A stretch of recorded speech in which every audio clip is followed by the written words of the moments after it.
O më shqipni Mendoj që është e thjeshtë, më është ka të thjeshtë. Kusht ka qit me kry I ke pas qenë o një anë Urat e dheo të tjërë shpina Mirë pra Petro, s'kena për ty, për bëj mutën. Okej, atëherë mbrëma të gjithëve, mirë se erdhët në këtë space të radhës. Tema për sot është tema e Belerit, ose më saktë çështja Beleri. Fredi Beleri ishte kandidati I PVD-s për kryebashkiak të Himarës, dhe ai tani ndodhet në burg pas një çështje gjyqësore që ju hap gjatë fushatës zgjedhore, ku pretendua se ai po blinte vota, dolën në disa prova, dolën edhe në publik. Edhe Beleri përfundoi në burg.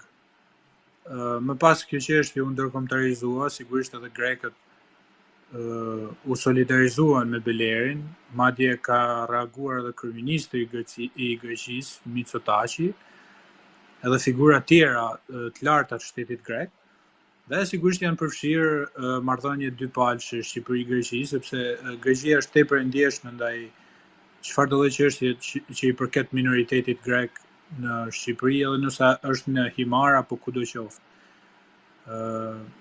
Ndodhi që u ndezën nacionalizmat, filluan debate nga më të ndryshmet, opozita e Shqipërisë u solidarizua me Belerin dhe e quajti këtë si një shprehje të radhës të autokracisë së Ramës, dhe sigurisht që kjo çështje u politizua, u përfshi nacionalizmi e shumë çështje tjera.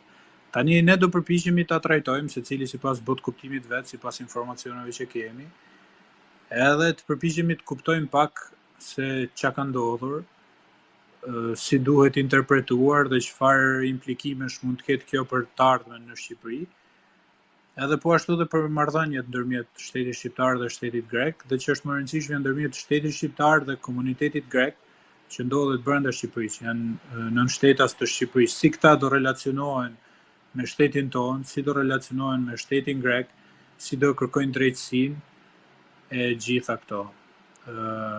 Kjo sa për hyrje, pastaj nëse ke pyetje Bleon mund t'i përgjigjem. Po, bëj një pyetje të shkurtër sa për të ngrohur një çik, domethënë. Okej, ajo arrestimi I famshëm atë videon, domethënë u bë publike etj.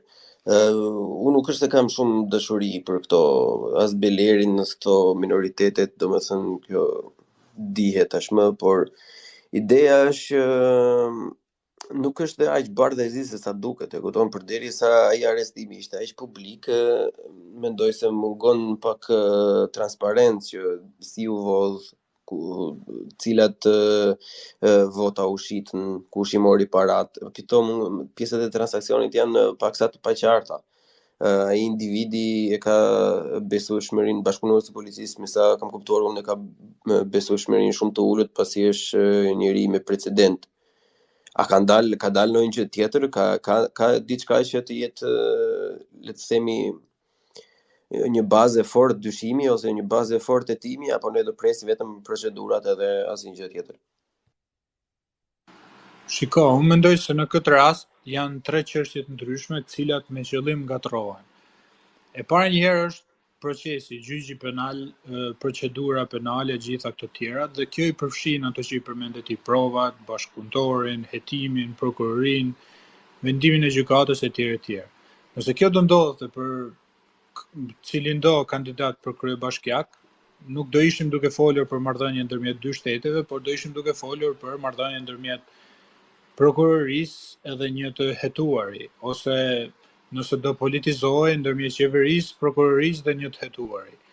Kështu që procesi gjyqësor I përfshin gjitha ato që I përmende, bashkëpunëtorin, provat, parat, cilat supozohet se janë dhënë e gjitha tjerat. Unë, me aq sa jam I informuar, mendoj se çështja ekziston dhe nuk është ndonjë habi e madhe për mua që një kandidat ka ble vota në Shqipëri, qoftë ky edhe Beleri, sepse ne dim shumë mirë që ato ditë të fundit fushatës njerëzit e kanë nda mendjen për këtë do votojnë. Ata që se kanë nda mendjen janë disa njerëz cilët blien lirë, blien me ndonjë 50.000 lekë ose me ndonjë thes miell, janë njerëzit më të pandërgjegjshëm për mendimin tim, janë ata që e shesin votën krejt lirë, sepse marrëdhëniet e tjera apo pazaret e tjera për vende pune apo ku diun si çfarë, ato konsumohen shumë shpejt, nuk priten ditë të fundit fushatës. Ditë të fundit fushatës janë një sulm kështu për të kapë ca vota më shumë. Dhe kjo ka ndodhur në gjithë Shqipërinë. Domethënë unë mbaj mend në zgjedhjet e fundit dolën edhe ca skandale në thonjza ku në Bashkinë e Shkodrës po shpërndante Barsfahia, domethënë punonjësit e Bashkisë Shkodër po shpërndanin ndihma me një kamion. Kishte akuza nga opozita për blerje votash nga qeveria kundërpërgjigjej duke nxjerrë këto skandale apo pseudo skandale. Kështu që për të rënë shkurt, unë nuk është se kam ndonjë dyshim që Beleri mund të ketë qenë duke ble vota aty. Por duhet ndar procesi gjyqësor nga procesi politik, sepse për shembull Nikola Gratteri është kryeprokuror i Kalabris apo i Katanzarës, jam i sigurt. Por është një ndër njerëzit kryesorë që merret me drangheta në Itali dhe godet atë fuqishëm. Edhe ka qenë edhe kandidat për ministër të drejtësisë në Itali me qeverinë Renzi, por presidenti nuk e aprovoi për arsye të tjera. Ky ka thënë që në procese gjyqësore nuk përfshihem për sa kohë nuk ka një vendim të formës prerë nga ana e gjykatës, por thoshte mënyra si unë veproj është që nuk nxjerr detaje nga hetimi para zgjedhjeve ose në fushatë zgjedhore. Sepse edhe nëse del i pafajshëm kandidati, ti e ke ndikuar atë fushatë. Thoshte pres sa të mbaroj fushata zgjedhore, pastaj i nxjerr në publik rezultatet e hetimit tim. Ti hetimin mund ta bësh kur duash, nuk të ndalon prokuroria nuk e ndalojnë dot zgjedhjet për të hetuar një person. Dhe fakti që ti i publikon rezultatet e atij hetimi apo nxitohesh të arrestosh dikë para zgjedhjeve, do të thotë se drejtësia po përdoret politikisht. Unë nuk kam asnjë dyshim që në këtë rast drejtësia është përdorur politikisht, sepse Rama kishte interes që të godiste kandidatin e opozitës në himar, edhe pse ai kishte vlorën sigurt në xhep dhe gjitha Bashkitë e Jugut, prapse prapa ai ka dëshirë që ta marrë edhe himarën, sepse pse jo, është një zonë e rëndësishme, zonë me prona të rëndësishme, askush nuk ngopet me pushtet. Kështu që kjo është ndarja ndërmjet procesit gjyqësor dhe procesit politik. Pastaj është edhe çështja e tretë që ju mbi vendoset tyre dhe janë marrëdhënie ndërmjet dy shteteve. Dhe për mendimin tim, në një proces gjyqësor një shtet nuk duhet përfshihet. Për shembull Greqia në kushte tjera s'do kishte fare lidhje të përfshihej një proces gjyqësor, sepse ka minoritarë në Shqipëri që gjykohen që shkojnë në përgjigje çdo ditë. Mund shkojnë në përgjigje për vrasje, mund shkojnë për nuk e di, për çështje pronësie, mund shkojnë për çështje familjare nga më të ndryshme. Shqipëria ka një sistem gjyqësor, ka një kushtetut, ka institucione drejtësisë. Nuk është se duhet presin drejtësi nga ambasada, apo duhet të lëshojnë deklarata kryebashkiakët dhe politikanët e Greqisë për çdo proces gjyqësor në Shqipëri, është absurde. Ky është absurdi numër 1. Absurdi numër 2 ose më saktë politika e jashtme e Ramës, në këtë rast ka qenë shpërfillse ose ndoshta edhe manipulatore, sepse unë mbaj mend që ai e mori Mitsotakhin dhe i tha do bëjmë një bust të babait tënd në Derviçan të Dropullit. Edhe mos harro të kthehesh.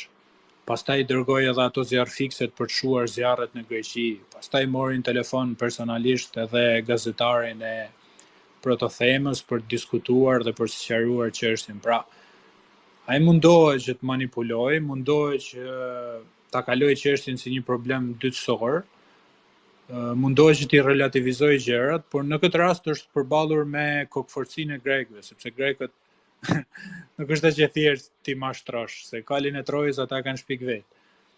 Kështu që edhe e fundit, që du të them, se tani ndoshta po i konsumoj gjitha, po e fundit, t'ju jap fjalën edhe tjerëve, është që po ta mendojmë pak në aspektin kombëtar, kjo ka dhe implikime tjera, sepse Ramën e dim si është, e dim autokracinë e gjitha tjera, po është i pari kryeministër pas Berishës së viteve 90 që kundërshtonte grekët për ata të organizatës Mavia, apo për Janullatosin, apo për kushtetutën e 94-s e gjitha këto.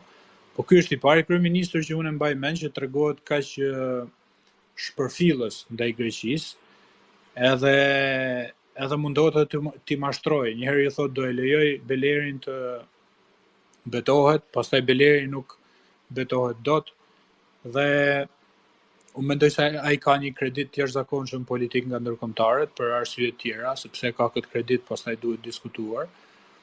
Por unë mendoj se ai këtë kredit po e përdor në favorin e vet, po kjo mund të jetë gjë e mirë në një kuptim sepse mund të vendosë një precedent, sepse kushdo që mund të vi pas Ramës e ka një precedent për t'i thënë Greqisë stop. Domethënë çështjet tona të brendshme janë çështjet tona të brendshme, ti nuk mund të përfshihesh në to. Dhe ne kemi parë Greqinë se si është përfshirë që nga rasti Kacifas, e më parë si ka qenë një tjetër, ja harroj emrin, që vdiq në Greqi në Himar në një aksident rrugor dhe e trajtuan si krim etnik. Pra do ketë një precedent për t'i thënë që shikoj se edhe ky shtet ka një dinjitet vetin, vërtet ne kemi qenë të varfër të shiteshim për 300 euro. Por ka një moment që ti duhet të ruash marrëdhënie të partneritetit, nuk mund të na kërcënosh gjithmonë, nuk mund të sillesh gjithmonë si me arrogancë edhe me agresivitet, dhe sigurisht që do kesh një përgjigje. Por kjo mbetet për të parë pastaj se si do zhvillohen dhe kush do vinë pushtet në Shqipëri. Me kaq po e mbyll për momentin, o jap fjalën tjerëve. Po pyetje domethënë edhe Petri edhe Energji kur do tani. Shiko, okej, ka kredit Rama politike, çështja e hetimit, unë nuk mendoj se në fakt ashtu si edhe si ai prokurori i famshëm italian, domethënë, mendoj se ajo është në situatën ballkanike pothuajse e pamundur që të ndash njëra nga tjetra, edhe në shumicën e vendeve të Ballkanit nuk ndodh ajo ndarja, le të themi, e drejtësisë komplet nga politika, por e zëm se është përdorur ashtu siç e thua ti, e marrim të mirë që është përdorur për arsye politike. Në qoftë se kjo ka qenë e dokumentueshme e mirë, siç e the ti që ai prokurori që është e presim derisa të mbarojë procesi dhe pastaj nga pas i nxjerrim të gjitha ato konkluzionet e hetimit. Mendon vërtet se kaq budalla është Rama që ta bënte më përpara dhe ta linte kështu si peshk të ftohtë kot pa lidhje, domethënë mendon se nuk e kanë të paktën këta nënpunësi shqiptar atë forcin ose zgjuarsin që të mos të bëjnë këto lloj gabime të tilla, domethënë sepse nëse ata nuk mund ta provojmë, kjo është një nga dështimet më të mëdha që mund të ndodhi në pjesën e, le të themi, ligjvënies shqiptare. Është skandal me vete. Në qoftë se ata e kanë të dokumentuar, domethënë edhe siç jemi ne të bindur që Bleri ka blerë siç kanë blerë të tjerët. Në qoftë se kjo është, le të themi, e pranueshme deri diku, si ka mundësi plak që nuk e kanë ngritur këtë kurthin apo quani çfarë të duan aq mirë? Po ne. Po më pëlqeu si u shtrua tema nga parafolsi, domethënë është e vërtetë që kjo është e vërtet shumë e komplikuar. Ka shumë shtresa. Duhet parë në shumë aspekte sepse ka shumë faktorë të brendshëm dhe të jashtëm që ndërhyjnë. Dhe domethënë para është çështja teknike. Domethënë ai akuzohet për blerje votash, kaq e thjeshtë. A besojmë ne që ai është përfshirë në blerje votash? Shumica e besojnë. Unë personalisht kam një histori ose më saktë një burim të brendshëm nga pjesa, po themi, jo e Bregut, po nga pjesa e fshatrave të Lumit Vlorës, ku bëjmë pjesë në Bashkinë Mar, nga njerëz që personalisht më kanë thënë që ai ka shkuar për bler vota aty. Domethënë kjo është, unë personalisht jam i bindur për këtë sepse kam një burim të sigurt edhe të besueshëm.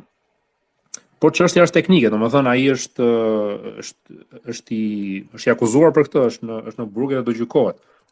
Pastaj vjen pyetja tjetër, në momentin që ai do gjykohet, a është gjykata e pavarur, a do gjykohet nga gjykata, po themi, nuk e di, e Vlorës, apo do gjykohet nga Spaku? Domethënë kush do e bëj pjesën e gjyqtarit, po themi, sepse nëse gjykata e Vlorës është po aq e pavarur në thonjë se ç'është policia e Vlorës që arrestoi, atëherë gjithë kemi dyshimet tona. Pastaj pyetja tjetër është kjo. Ai që u arrestua, domethënë një kandidat për kryetar bashkie në Shqipëri arrestohet. për vjedhje vota, dhe është i vetmi që arrestohet për vjedhje votash. A është i vetmi që vjedh vota ose që blen vota, po themi, jo që vjedh, që blen në këtë rast. Pra pyetja është, të gjithë besoj marrin me mend që s'besoj të jetë i vetmi. Pra ka një lloj përdorimit policisë politik, po themi, kjo është e qartë për mua. Gjithashtu siç ka një mundësi shumë qartë që Beleri është fajtor, siç e thash dhe nga rasti që unë e kam burim sigurt. Domethënë që në këtë moment është histori e komplikuar. Pastaj janë dy palë që vijnë mbi njëra tjetrën, që në fakt nuk kanë lidhje fare me njëra tjetrën dhe nuk bashkëveprojnë me njëra tjetrën, dhe pse duket sikur Rama, po themi, ka një bashkëveprim ose një duel me qeverinë greke, në fakt, e cili i flet elektoratit vet. Ata është thjesht politike dhe thjesht, domethënë, çdo gjë pastaj bëhet pis me atë pluhurin politik që i hidhet sipër. Dhe këtu pastaj kjo bëhet nga çështja e komplikuar, bëhet telenovel që si dihet se do shkoj, po unë them do shkoj shumë gjatë. Po, të njëjtën gjë që thatë të dy, domethënë për fitin që nuk është i vetmi kandidat që mund të ketë vjedhur vota. Më marrin mirë këtë, po mua nuk më pëlqen shumë si argument kjo se relativizon. Fakti që mund të vjedhin të gjithë votat, domethënë nuk e bën më të butë këtë pjesën e Belerit, sepse nëse ai vërtet është i kapur në flagrancë, domethënë ose kanë prova të mjaftueshme, domethënë për ta dënuar, sikur e të tjerë të vjedhin edhe dy fishin e tij, domethënë ai prap duhet të gjykohet. Më duket mua sikur e relativizon një çik gjendjen kjo. Absolutisht nuk është asnjëri kundra kësaj. Jo, unë e thash vetë që fajësia e tij nuk duhet vjet në asnjë moment dyshim, edhe për arsyeën që thash unë personale, po edhe për arsyeën që ai vërtet thuhet që është kap flagrancë dhe ka prova kundra tij, këtë nuk e dim, të dalin. Po që e vërtet ajo që the ti nuk duhet ta relativizojmë, po që kjo ishte shtresa shtresa e dytë. Shtresa e parë është kjo, i duhet ta themi, domethënë, ai duhet gjykohet edhe nëse është fajtor, duhet gjykohet për atë që ka bërë kaq. Pastaj janë shtresa të tjera ato që unë i përmblodha njëri, thash 2 3 4 5, pastaj hajde flasim për secilën. Bleon, për t'ju përgjigj asaj pyetjes që shtrove në fillim, unë mendoj se është e dokumentuar, sepse këta i nxorën edhe video që ai ishte me lek në xhep. Mendoj se është e dokumentuar se as Rama nuk është budalla dhe as bashkëpunëtorët e tij. Madje ai, të paktën me sa kam lexuar unë media, ai ishte edhe i survejuar për ca kohë, Beleri, ishte i ndjekur, i përgjuar nga policia shqiptare. Kështu që ata kanë ditur mirë se ç'a po bën ky dhe kanë ditur mirë momentin e saktë se kur ky po blinte vota dhe që i kishte edhe lekët në xhep dhe po bëhej transaksioni. Pra ata e kanë kopsit dosjen. Nuk janë aq budallënj që sa të krijojnë një incident diplomatik pa patur prova, sepse ata e dinin shumë mirë që do bëhej incident diplomatik, e dinin shumë mirë influencën që ka Beleri apo qarqet që e mbështesin Belerin tek e djathta greke, tek establishmenti grek. Kështu që prova ka, jam 100% i sigurt. Problemi është sa mbajnë provat, sepse prova ka patur për shumë gjëra në Shqipëri, kundër shumë kujt. Por përballë presionit të vendeve të huaja, qoftë Greqisë, qoftë vendeve tjera, ne jemi dorëzuar. Dhe fakti që Rama mban, kjo është një, për mendimin tim, një shenjë e forcës tij të brendshme.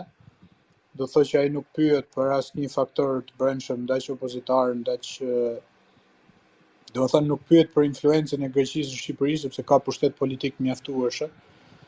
E dyta është shenjë e forcës tij në politikën e jashtme. Ai domethënë u mbaj mend një deklaratë të Yuri Kim, pasi ndodhi kjo e Fredi Belerit, tha ne mbështesim zbatimin e ligjit brenda Republikës së Shqipërisë. Pra, në gjuhë diplomatike, kjo do të thotë që ne mbështesim qeverinë e Shqipërisë. Ajo nuk e tha shqeto, sigurisht e tha në gjuhë diplomatike, por mënyra se si e formuloi ishte e tillë që linte të kuptonte se nëse Beleri është fajtor, le të shkojë në burg. Sepse po të kishte mbështetur versionin tjetër, do thoshte diçka të tipit ne mbështesim domethënë respektimin e drejtave të njerëzit edhe në Republikën e Shqipërisë, nëse ajo dëshiron të bëhet pjesë e Bashkimit Evropian, bla bla bla. E dim se si i formulojnë diplomatët frazat kur duan të bëjnë presion apo duan ta lehtësojnë presionin. Pra unë deduktoj që këtu ka një mbështetje të amerikanëve për Ramën. Dhe më duket në një farë kuptimi e pabesueshme, sepse amerikanët të mbështesin edhe kundër grekëve dhe kundër lobit grek dhe fuqisë që ka Greqia, që është një vend i hershëm i NATO-s, është goxha me peshë, goxha e rëndësishme, dhe ne po të kishim një kryeministër të përgjegjshëm me këtë lloj aleancash dhe me këtë lloj pushteti ndërkombëtar që ka, kauza shqiptare do avanconte shumë më shumë, por gjithsesi ky është Rama, kjo është mbështetja që ai ka dhe do e shohim se si do zhvillohen ngjarjet në vazhdim. Po Neç? Është shumë interesante ajo që the, në pjesa ambasadore, sepse ky është pikërisht momenti ku kjo histori bëhet shumë e koklavitur. Është momenti ku futen gjitha palët në lojë. Edhe politika tregon gjithë ato dhëmbët e veta të fuqishme siç i ka, domethënë, edhe pikërisht mbështetja e Amerikës për Ramën dihet, domethënë, edhe gjithashtu kundërshtimi i Amerikës kundra Berishës, që është non grata. Dhe ky është kandidati i Berishës praktikisht. Kështu që palët zënë vendet e tyre, po themi, në këtë rast thon është ky konflikt, po themi, Rama kundra Belerit ose Rama kundra Berishës. Ne me kë jemi, okay, ne jemi me Ramën, atëherë pozicionohemi këtu. Dhe bëjnë ato deklaratat e tyre pastaj, po themi, diplomatike, me këtë duket sikur mbështes opozitën, por jo në fakt. Ja të thjesht për të thënë se si janë gjërat, që nuk janë bardhëzi, po janë shumë gjëra të tjera në lojë. Kaq kisha.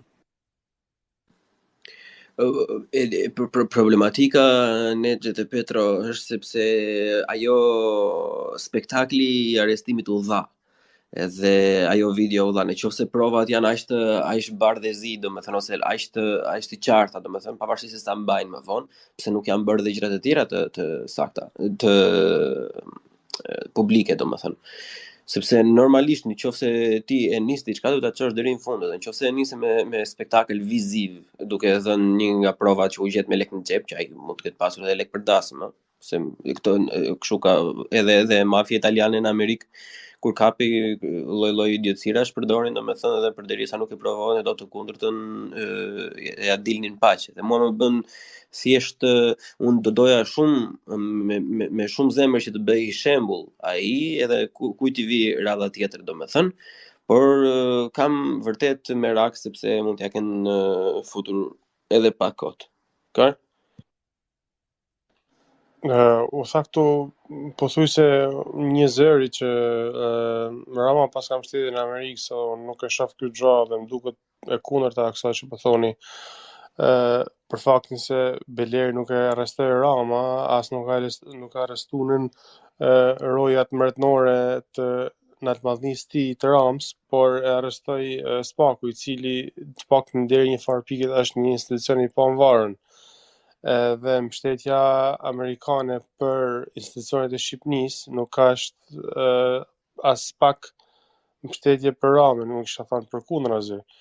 Rama përfshihet në këtë punë sepse ai është mjeshtër i teatrit, edhe po më njanohet si faktor, sidomos në rajon, edhe gëzohet kur kapet në zjarr shkurresh, si puna e Belerit, gëzohet me ba pak protagonistin, me faktorizu pak në politikën rajonale. Përveç kësaj nuk besoj se Rama ka ndonjë pikë vleret më tepër, edhe është thjesht një placeholder, kisha thënë, derisa të bëhet të paktën spastrimi fillestar i këtyre figurave, edhe pastaj do të filloj besoj një spastrim pak më i rrënjësishëm nga ana e Spakut. Kaq kisha, faleminderit. Po Petro, pastaj Nexhi. Po për këtë që tha Karli?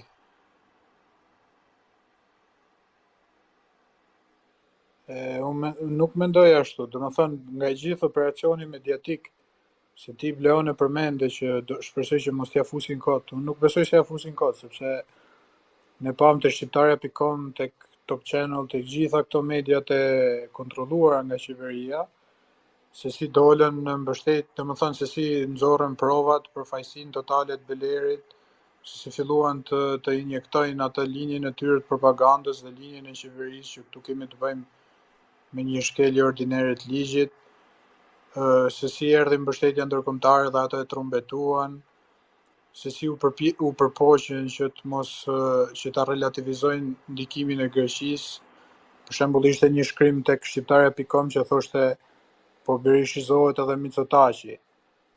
Domethënë unë nuk mendoj se Spaku e ka bën kokë vet një ditë para zgjedhjeve që ta arrestonte Belerin. Unë mendoj se kjo është shumë politike dhe veprimi se si u bë ishte politik. Pastaj e thash, domethënë nuk e gjykoj dot procesin ligjor sepse do ishte qesharake nga ana ime të them që duhet bërë kështu hetimi apo duhet bërë ashtu. Po mënyra se si ekzekutohen disa akte dhe mënyra se si bëhen televizive apo si bëhet një cirk i madh, këtu pastaj le të kuptosh që ka një dorë politike nga mbrapa sepse ngjan shumë, është duket sikur është një manual. Sa herë ka ngjarje të tilla, fillojnë mediat e qeverisë japin atë versionin e vet, pastaj e modifikojnë versionin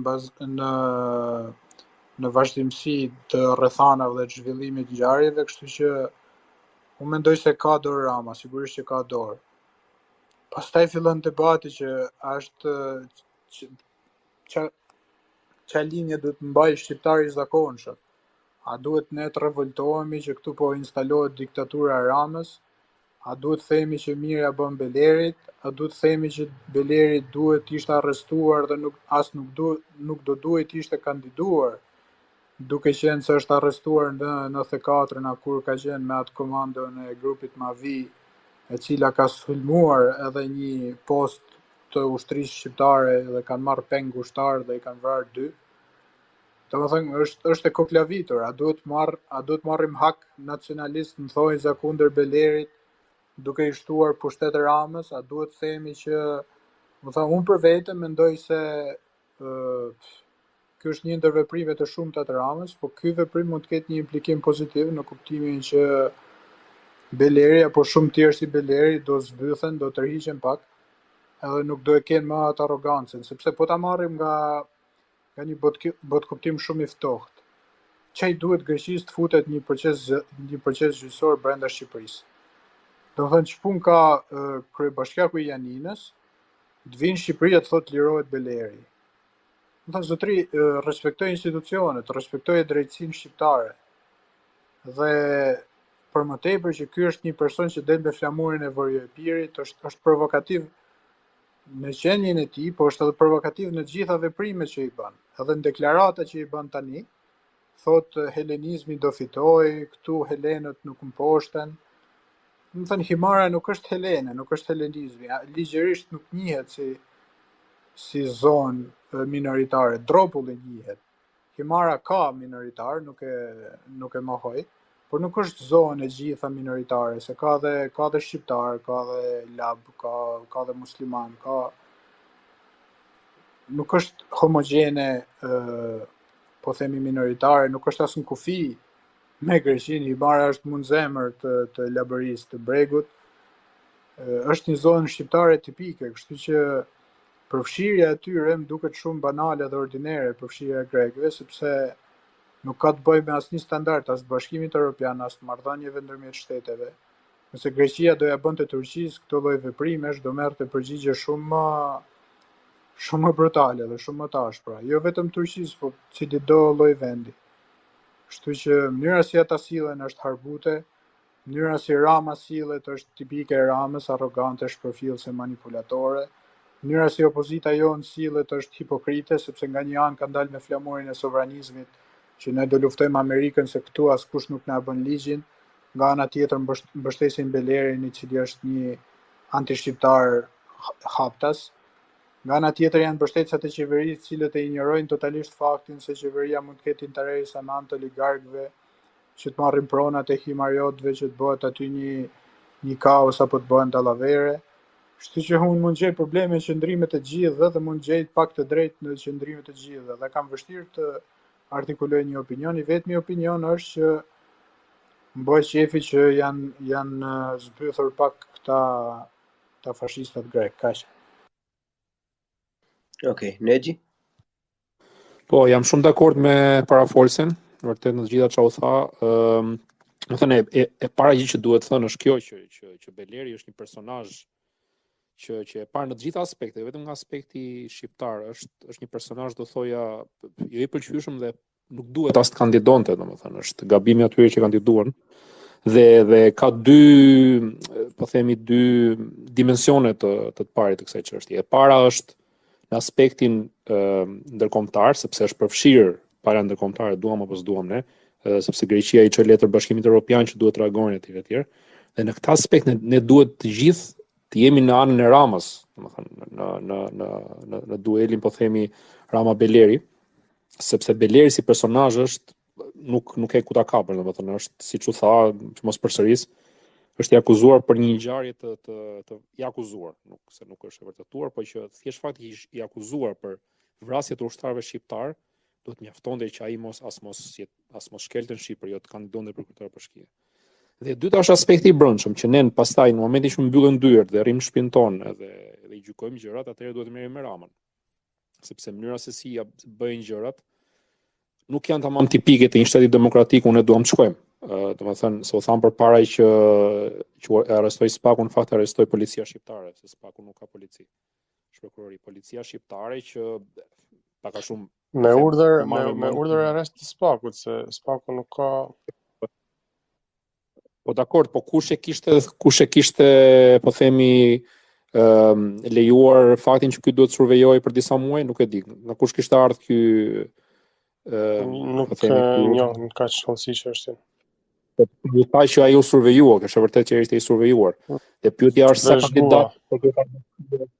sa kandidat për kryetar bashkie në Shqipëri survejon, ose sa kandidat për deputet survejon për votblerja. Të pas parasysh që ka not takot e fundit që Edi Rams po i bën 2 skuadra futbollit në Burg, besoj se numri i kryetarëve të bashkive edhe deputetëve që vëzhgohen është jo i vogël. S'ka lidhje kjo që po thotë. Edhe unë shumë mendoj që nuk ka lidhje, sepse kjo është çështje tjetër, po flasim thjesht për çështjen e blerjes së votës, jemi vetëm këtu. Dhe nuk besoj që ndonjë kandidat i PS-s, po themi, ose i mazhorancës përgjithësisht survejohet. Megjithatë, këto janë spekulime. Dakor, e pranoj këtë gjë. Thjesht kjo është çështja e brendshme, siç e thash, dhe këtë do ta bëjmë në fund. Domethënë ti biem Ramës në fund, po e para një herë duhet të mbrojmë çështjen kombëtare, kjo është më e rëndësishme. Jo, nuk është puna se po mbrojmë çështjen kombëtare duke mbrojtur Ramën. Është Rama i cili me shumë mjeshtri dhe nakri po pozicionohet në një vend të tillë në cilin ai bëhet pjesë e çështjes kombëtare, kur ai nuk ka asnjë lloj, as nuk shihet në rrugë me çështjen kombëtare.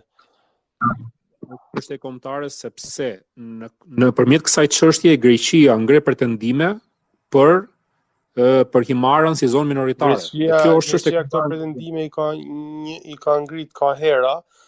Greqia ka arrit me bë shkolla në Himar, ku nuk ka, siç u tha më parë, se pas ka pak minoritar në Himar, veç nëse kanë ardhur nga Finiqi, nga Dropulli, sepse në Himar nuk ka minoritar, është një lagje e cila flet një tip greqishtet, po ajo është greqishtja, është një tip greqishte përzime italishte, vjen nga piratët e dikurshëm që kanë nejt në atë zonë. Nuk është greqishte me që flasin grekët sot, nuk kanë lidhje, ata nuk kuptojnë me njëri tjetrin.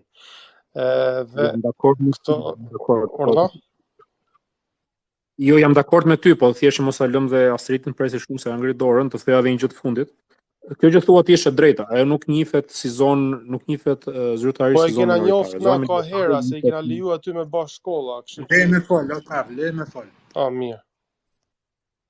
S'ka problem, se mund të bëhet edhe si tip debati her pas here, po që për ta mbyllur këtë gjë do thoja dhe këtë që zyrtarisht nuk njihet si zonë minoritare. Mund të bëhen shkolla, mund të nëse kjo është janë çështje të tjera pastaj, po që zyrtarisht nuk njihet. Zyrtarisht është zonë Dropullit dhe Finiqit e tjerë. Jo, këto dy jam duhet vetëm. Megjithatë, po them, është për Greqinë është çështje e rëndësishme që ata sa herë kanë mundësi fusin hundët. Dhe thjesht nëpërmjet çështjes së Belerit, ne japim atyre një alibi që ata të përfshihen. Sa ata janë, po themin, për këto çështje janë shumë të mprete dhe mundohen të shfrytëzojnë dhe qimen e bëjnë tra, siç e bëjnë në këtë rast, dhe mbrojnë një njerëz që s'mund të mbrohet. Dhe thjesht për këtë arsye, që mos t'japim atyre një alibi që të përfshihen, duhet të ishim pak më të kujdesshëm si e trajtojmë këtë çështje. Kaq kisha. Po, Astrid. Ja, mënyra vetme si mund trajtohet kjo çështje është me kënë pro shqiptarë kundër shqiptarë. Në momentin që ti pozicionohesh me një forcë cilën do politike që është në lojë sot, që është aktive sot ti anti-shqiptarë, sepse është patër 33 vjetë që asnjë prej këtyre forcave politike nuk ka arrit, nuk ka arrit, masak nuk ka dasht me punu për Shqipërinë. Më thonë kushdo që ka arë në pushtet, kanë arë me spatë, me lopat, e kanë marrë që kanë mujtë, e kanë vra, prej, vjellë, s'kanë nënë gjoba bankët vend, kanë lidhë alianca dhe me dreqin qoftë me marrë vota, si që rasti ti Beleri, se kjo nuk është i pari, ka nullë dhe mos u gabosha në 2009 PD ka pa bo i aliancë me PD-1 e të hershme për me marrë dhe vota një për me siguru pushtetin, në rrasë nuk gabohem gjithsesi. Edhe shihet qartë dhe më thonë për këtyne lëvizjeve se kur rahin politikan tonë, kush i financon politikan tonë, kush i përkra politikan tonë, dhe cili është endgame i tyne, më thonë, në politikën shqiptare, ose roli që ka në ta në Shqipëni. Që sa ma parë të hekim qafët i këtë lloj kastet, do të thojmë që na sonon qysh mas ramis së sistemit vjetër, aq ma mirë ka me kenë për ne, sepse jo naftë të dalin në shpirat, po çdo që të dalin ne s'kena me gëzu i 5 lek për soj. Po, reagimi për shembull që të kthehemi tek ajo që e keni pak më të thjeshtë për të folur, sepse pavarësisht se mbase asnjëri nga ne nuk mund ta ketë thellimin e vet atje, por secili ka opinionet, ndjenjat apo ku dëgjon.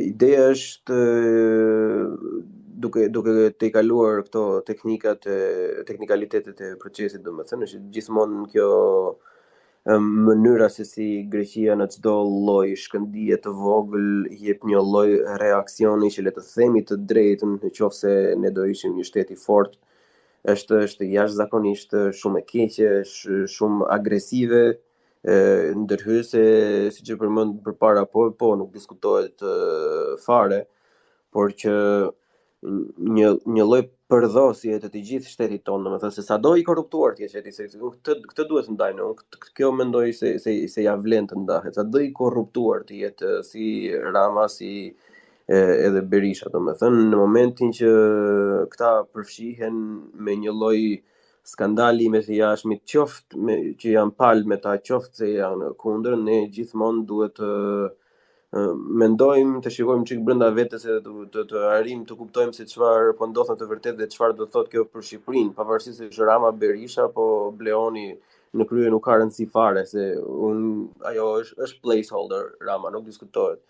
Por duke lidhur dhe me atë aktin që për mendimin tim është pa frikë një nga aktet më të shëmtuara që Greqia mund të bënte, domethënë nëse vërtet do kishte interes bashkëveprimi dhe bashkëjetese me shqiptarët në Kadishull, është kthimi i atyre 4 javëve fikseve mbrapa, në një kohë kur le të themi ata janë duke vuajtur një fatkeqësi natyrore. Leon e bën për çdo herë që ka zjarre Greqia, për çdo herë e kthen këto mbrapa në kufi. Pak rëndësi ka. Ideja është në momentin që ky entitet që i thot vetes shtet, se më shumë është si doktrinë fashiste, e gjithë politika jashtme greke, është një gest shumë i ulët. Unë bashkohem me atë replikën që Karli bëri para ca ditësh te tweeti im, që normalisht është më shumë për të demoralizuar edhe Shqipërinë, e për ta denigruar, për ta ulur, kupton, sepse jam i bindur që asnjë shqiptar nuk ndihet mirë kur me tendencë apo pa tendencë, s'ka rëndësi se si, kur i ofron një lloj ndihme sado të vogël, sado sublime dhe nuk të pranohet, është diçka vërtet shumë ulëse dhe shumë thyese. Dhe edhe nëse ai 10% që Beleri mund të jetë pa të drejtë në burg, domethënë edhe nëse është e vërteta që ai është pa të drejtë në burg, Greqia e meriton këto lloj gjërash deri edhe më keq akoma. Greqia mendoj se fatkeqësisht në rast të tillë, domethënë e njëjta gjë që vlen edhe për Serbinë, fatkeqësisht ky lloj plumbi vetëm me plumb del, kështu që nuk e di, domethënë kjo është gjëja që mua më ka mërzitur më shumë sepse kjo pjesa e Belerit është një nga disa kur ata janë kur kanë ndërhyrë në mënyrë të drejtë për drejtë duke dhënë këto deklaratat le të themi në pikpamje të përgjithshme deri diku idiote, pavarësisht se Europa vetë si entitet domethënë i mbyll veshët dhe bën sikur se dëgjon Greqinë, domethënë sepse nëse do ishte diçka që ku dëgjon do ishte përfshirë një minoriteti tejet i shtypur brenda etnitetit europian, jam i bindur që do ja kishin shtypur kokën, por përderisa janë shqiptarë dhe diçka dytësore le të themi fatkeqësisht në Europë, atëherë nuk reagon njëri në mënyrë të thellë. Okej, Asteriti në Xhi pasaj Karl. Jo, dhe ishte me thonë që nuk është risi fakti që fshinjt nuk na dojnë, shtetet e fshinjt që janë ne nuk na dojnë mu forcu si shtet, nuk e dëshirojnë. Nuk është sekret fakti që ata kanë ndërhyrë politikën tonë se herë që kanë pas mundësi. Mund me thonë thjesht për memorjes time mund me thonë që me Zogun edhe deri në vitet e sotme ti nuk ke pas një politikan shqiptar që nuk ka influencuar për fuqive të jashtë. Në Hoxhën ta ka vu Miladin Popovici. Celebration e kanë vu këta që i ka vu Miladin Popovici. Fatosnonia ka një financu për grekve historikisht, dihet edhe botërisht. Ky tjetri me Vučićin vetëm se nuk i ndrojnë gratë, dhe me thonë se aq mirë shkojnë me njëri tjetrin. Kështu që është qartë haptës e pame dhe me thonë si politikan shqiptar e hajnë bukën jashtë shtetit, nuk e hajnë Shqipëni, edhe nuk i intereson në mënyrë më absolute se çfarë bëhet me Shqipëninë. Ata kanë ardhur vetëm me harë pi, me vrap, me prej, me vjell, me grabit, me ul këtë vend në gjoj, edhe me na lanë ne i tu ku jena sot një këtë gjanje, se kanë kalu 33 vjet, ne halon tranzicion. Domthonë se di se mund të ketë pas në një vend tjetër që mund se di në histori 30 vjet tranzicion, po jo në Europë, se marrë me janë zemrën të Europës, mund të ketë pas në vend tjetër, si mund e thonë jena precedenti i parë në Europë, në botën perëndimore, 2023 halon nuk kena bërë shtet. Domthonë kjo është çmenduri. Edhe inshallah dën Zoti motivohen njerëzit i vjen i fjezel për me dalë me bëj fort ndryshimin, sepse po vazhdojisht në këtë rrugë kam përshtypjen si next step ka me kënë asimilimi, kanë më nada për gjysë, për sa kohë nuk i del kush Zoti i tokët, dhe me thonë dhe kush ka më shku me marë. Ka sisha. Nedi? Do të thoya diçka patjetër për çështjen e zjarfikseve, sepse u tha që ato çdo vit ndalohen apo nuk di se çfarë.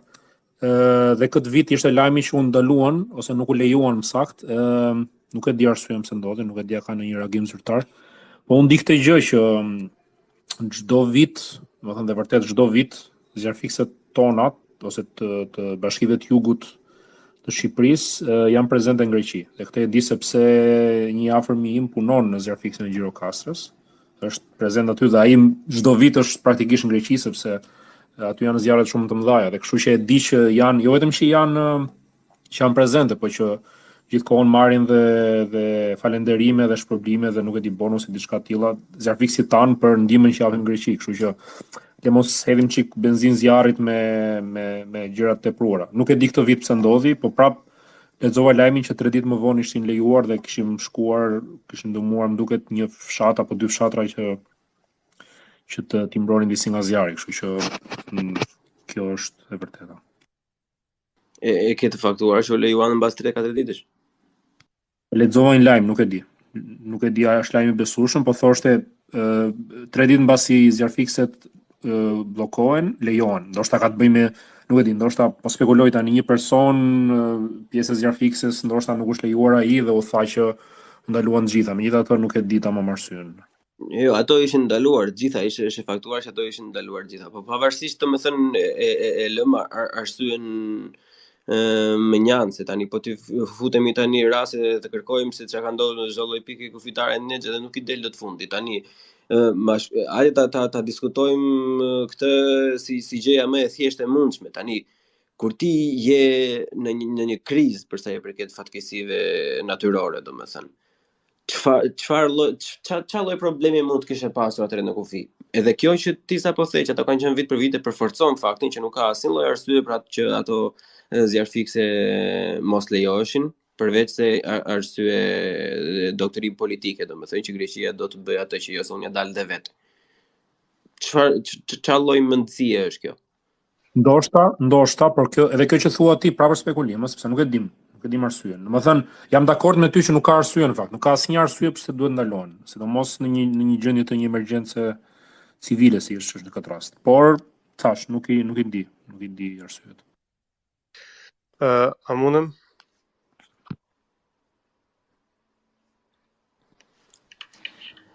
Okej, po flasum, pastaj ja le radhën Karlit. Po e kisha radhën nën, Pjeter. Jo, e ngrita unë dorën. E kam pasur unë, po ul dora. E kam pasur në radhën. Marrun radhën pas me e flet ti. Desha me thonë që kjo puna e zjarr fikseve nuk është se më impresionon, sepse Greqia kam përshtypjen që ka më shumë kapacitete se ne, ka shtet i Bashkimit Evropian, ka dhe ata avionët që ne i marrim gjithmonë për të shuar zjarret. Mendoj që Shqipëria s'ka pse impresionohet nga kjo, le të rrisë kapacitetet e veta të brendshme për zjarr fikset, sepse kur jemi gjend në vështirësi në Durrës, erdhën edhe qend për të kërkuar njerëzit në Rronoja, erdhën nga Turqia, nga Kosova, nuk e di nga erdhën, kështu që nuk e di, le të mos mburremi shumë me zjarr fikse edhe le të rregullojmë punën tona. Tjetra që desha të them është për të përforcuar pak këtë argumentin e Bushatit dhe të Lubonjës, që kanë thënë lidhje me autokracinë, me zbatimin e ligjit, se është një shprehje që thotë për shokët dhe miqtë e mi privilegjet, për kundërshtarët e mi ligji.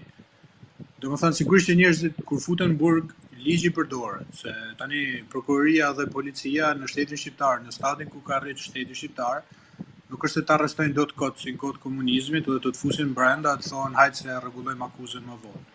Sigurisht që ligji përdoret, por në momentin kur ligji përdoret apo ushtrohet, zbatohet në mënyrë selektive, atëherë kjo krijon pabarazi dhe kjo krijon privilegje sistemike.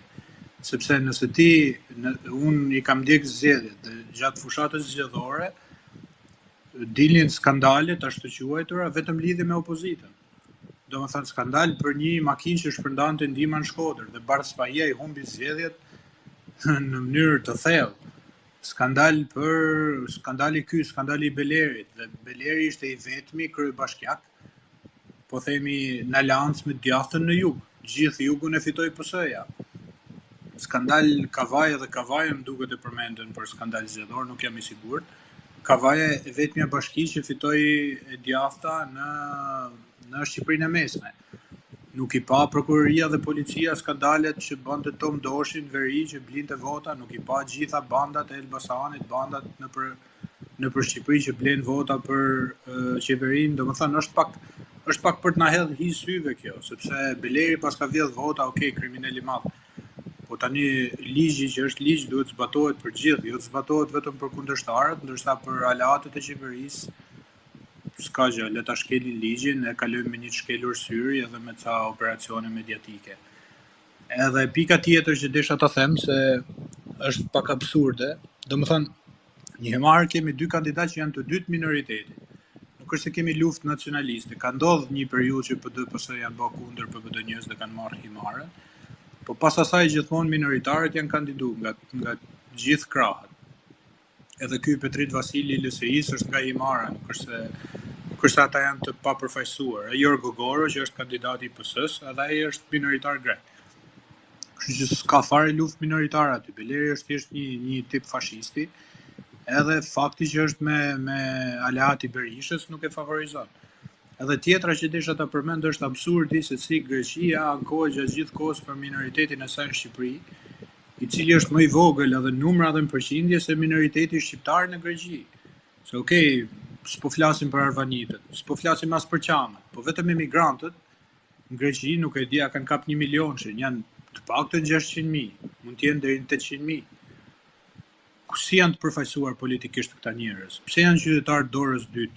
Cili është deputeti që i përfaqëson? Cili është kryebashkiaku që i përfaqëson? Unë kam dëgjuar që në zgjedhjet e fundit kishte disa kandidat nga Pasoku, mos gaboj, apo nga Syriza, nuk jam i sigurt.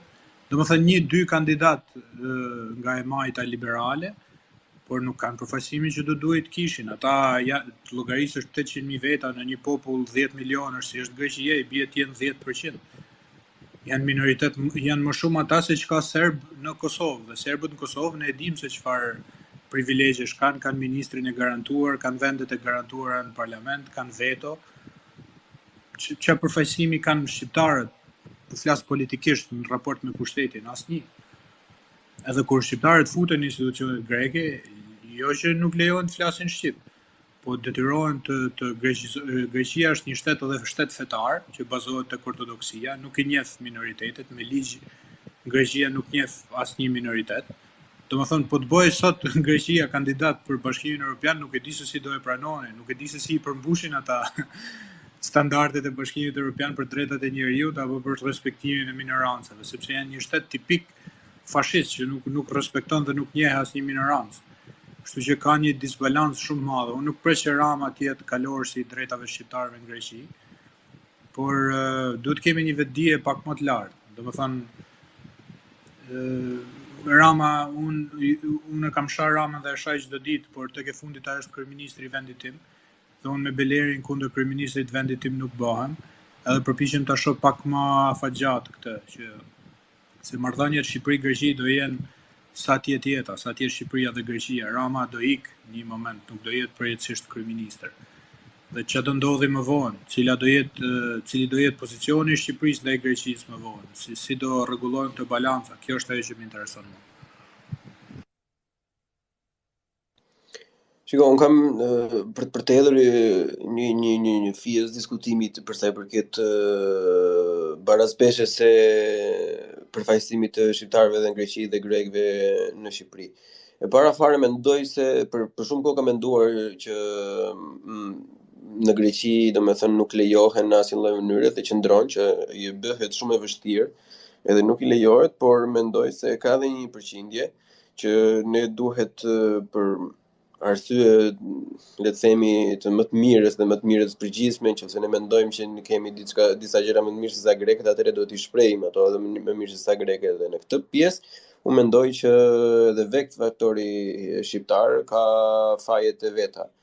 Dhe kur them që ka fajet e veta, nuk mjaftohen vetëm me faktin që ka fajin shteti shqiptar që nuk i mbështete dhe nuk i hap shkolla me ato skandale që në kohën e Berisha, atëherë që ka dalë ai Ceka, që ka thënë që as lek për t'i blerë abetare s'kishim nga fondi i shtetit, jo vetëm për sa i përket shtetit shqiptar, po edhe për sa i përket shqiptarëve atje. Duhet të shiko, pavarësisht se duket pak, le të themi, e thatë, edhe pa ndjenja kur thuhet që nuk ka shpirtin e sakrificës, por që ideja është që nuk të vjen asnjë gjë falas, domethënë. Dhe ata në vërtet na duket shtet fashiste 1, 2, 3, 4 e gjitha që i kemi thënë dhe të tjera herën përpara. Po për grekët kjo funksionon shumë mirë. Ata luftojnë për çdo lloj milimetri të mundshëm, në çdo lloj hapësire, qoftë det, qoftë tok, qoftë njeri, qoftë zgjedhje, qoftë çfarë lloj gjëje që të jetë, ata luftojnë për çdo lloj milimetri. Kurse ne kemi një farë kështu free for all, e kupton që it is what it is. Çfarë të bëhet, le të bëhet, edhe si të marrë kjo punë, hajt mo, se kështu kemi qenë gjithmonë. Edhe shqiptarët në ato vite kur kanë ikur prindrit tanë normalisht, një pjesë e madhe, 98% janë detyruar të ndrohen edhe emrat vetëm që të merrin ato letrat, mënyra se si ata i kanë futur në një kurthësh që shumica e atyre që janë në moshën e prindërve tanë nuk kanë as pasaporta, po thjesht kanë ato tip rezidencash, kartash që ata lëvizin lirshëm, fëmijët e tyre normalisht edhe pse kanë lindur rritur atje nuk u jepet pasaporta në një pjesë të madhe nëse nuk kanë kryer ushtrinë. Kështu që për ata funksionon shumë mirë. Ideja është që ne jemi të mbaruar nga kjo anë. Kupton, nuk ka asnjë lloj gjëje për to. Ne jemi aktive edhe për sa i përket pjesës së Arvanite, po nuk ka. Domethënë normalisht Arvanitët kanë, le të themi kështu, underground pak më shumë aktivitet se sa kanë shqiptarët minoritarë që janë 100% shqiptarë, që edhe janë lindur në Shqipëri edhe dinë ta flasin gjuhën mirë, edhe prap nuk kanë organizim të mjaftueshëm. E kupton, nuk ka një lloj, le të themi, ndërlidhje, nuk ka një thirrje në masë që ne duhet të bëjmë diçka, se jam i bindur që ka mjaftueshëm shqiptarë me të rregulluar me letra që mund të ndërmenin diçka, po është ideja gjithmonë, siç është sindromi çdo shqiptari kudo që është, domethënë që e ka jashtëzakonisht shumë të vështirë ta shikojë të mirën e përbashkët edhe përqendrohet i kushtëzuar normalisht nga vuajtjet e veta personale edhe fare fisnore, kushtëzohet që të shikoj gojën e vet dhe interesin e vet personal. Ne duhet ta shohim sepse është shumë e thjeshtë të kritikojmë Greqinë, po ideja është nëse ne do i kishim gjitha gjërat në rregull, do kishim ku dëgjon studenta apo njerëz të rinj që do i kishte mbyllur gojën greku, që do ishte burgosur, do i kishte dhënë letra, domethënë do bëj një farë lloj skandali, do dilnin gjërat në media, mbase le të shpresojmë do ngrihej edhe në arenën europiane një debat i tillë. Po ne nuk kemi asnjë, ne nuk kemi asnjë lloj le të themi qëndrese që t'i ofrojmë opinionit të jashtëm, që le të themi bën në një farë lloj mënyre do të bënte arbitrimin siç bëhet në Kosovë. Nuk kemi asnjë lloj qëndrese që neve ta ofrojmë atyre që shifen, ne po mundohemi të bëjmë diçka në mënyrë civile dhe në mënyrë të shkolluar, po ata nuk po na lënë. Dhe normalisht gjermanët thonë se që tregon me gisht diku janë tregishta që tregojnë nga vetja jote, kështu që më amenja se është edhe mirë që ne t'i kuptojmë këto mangësitë tona tek këtu. Karl. Faleminderit Blan. Pajtohem krejt me ty, po për arsyet, unë besoj se janë arsye, nuk janë krejt fakti që na nuk jena, nuk vjena, nuk bajmë, po neve shqiptarët kena dy defekte të mëdha, sipas meje, me Greqinë.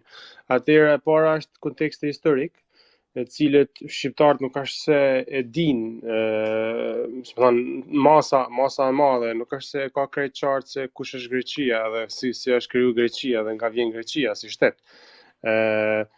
Këto minoritarë që kena ne këto në Finiqe dhe në Dropull, këto janë të ardhur nga Anadoli edhe nga Levanti, këto janë thjesht të krishterë nga Turqia, të cilët kanë ardhur si pasojë shkëmbimeve popullsisë, europianë kanë dashur me rikriju një Greqi të vjetër në flamurin e kishës së krishterë bizantine etj. Ta janë të ardhur, edhe shumë nga grekët janë të ardhur dhe nuk janë vendas në këto toka, këto troje që jetojnë ata.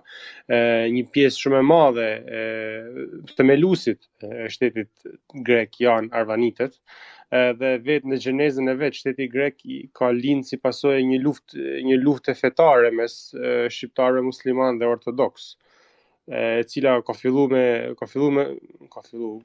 pjesën më të famshme ka Tali Pashte Pelenës, mësandaj deri kur erdhi koha që unë ndezë dhe shkëdia që ndodhi jashtë të qytetit në revolucion grek. Besoj se shumica shqiptarëve nuk e kanë qartë këtë punë edhe e shohin Greqinë si ashtu siç Greqia mundohet me paraqit vetveten, sikur është bastioni i vjetër i Greqisë lashtë dhe këto janë stërnipërit e Sokratit, kur shumë ata fërtjena na me të vjetrit se sa këta të ardhën vetëm si pasojë e fesë tyne. Fakti që Greqia neve na paraqitet në këtë dritë është pasojë drejt për drejt e ndikimit shumë të fuqishëm që ka Greqia në Shqipëri. Gjatë tyne 30 viteve, Greqia ka ndërtu shkolla, jo vetëm në zonat e minoritetit, cilët janë ato dy fshatra, po Greqia ka jashtëzakonisht numër të madh shkollash kudo në jug, në qytetet e jugut, në Korçë ka shkolla greke, në Himar ka shkolla greke, në Vlorë, në Sarandë etj. Është krejt kjo zona jugut është plot. Kanë marrë edhe varreza që kanë marrë pleqt shqiptar e i kanë varroz, kanë bërë lapidar të mëdhej edhe çuditërisht vetëm në këtë anë të Vjosës, vetëm në anën nga Greqia të Vjosës, kur në anën tjetër, kush e di çfarë planit kanë ata në të ardhmen. ndikimi i fuqishëm grek ndjet edhe në politik. Në komente kam kam postu një link të këtë zëri.info, në cilin është një listë e personave të cilët janë zbuluar se paguhen nga shteti grek.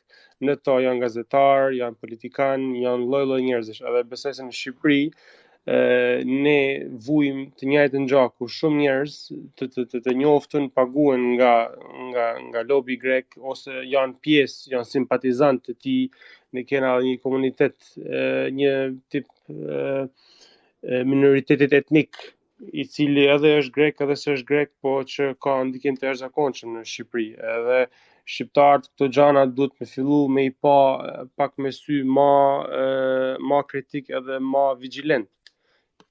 Ka që isha, faleminderit.